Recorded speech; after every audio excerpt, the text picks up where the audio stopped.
Très fréquemment, on associe la patience à la culture chinoise par opposition à la culture nord-américaine. En effet, alors que le manager ou le négociateur nord-américain privilégiera la domination et l'agressivité pour parvenir à ses fins, en ayant par exemple recours à la confrontation directe, son interlocuteur chinois fera montre de sérénité et de persévérance face à des situations de tension ou de crise. La culture américaine s'inscrit par conséquent dans un système de compétition basé sur un jeu à somme nulle où l'une des parties gagne au détriment de l'autre.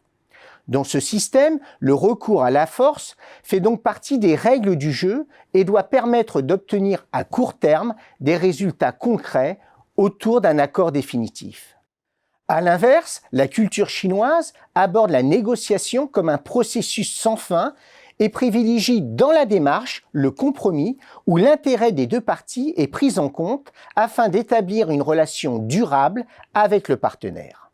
Or, aussi étonnant que cela puisse paraître, les Brésiliens ont certaines proximités avec leur homologue chinois en considérant la patience comme la première des vertus. En effet, les Brésiliens aiment échanger, discuter et prendre leur temps avant de s'engager. D'ailleurs, la patience constitue un des éléments de différenciation du Brésil, comme le montre le célèbre dicton local « Patience, le Brésil est grand ». Il y a donc chez le peuple brésilien une tendance à l'optimisme et à l'ouverture liée à un passé riche et aux caractéristiques du pays, démographie, position géographique, diversité culturelle, ressources naturelles, avec une primauté accordée au développement d'un climat bienveillant, propice à la construction de relations durables. Cette façon de penser et d'agir font des Brésiliens de redoutables négociateurs.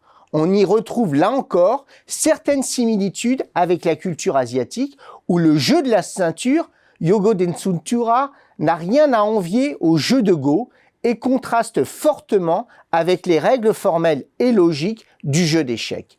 Dans la culture brésilienne, le conflit est à éviter. Il doit laisser place à une gestion souple et pragmatique de la relation qui doit conduire à des solutions communes, acceptées par tous, sans heurts ni agressivité. Selon cette conception, la concertation doit primer sur l'affrontement. Ainsi, à l'instar de la culture asiatique, patience, confiance, mais aussi flexibilité et persévérance constituent des valeurs fondamentales de la culture brésilienne qui mise avant tout sur le consensus collectif et les projets de long terme.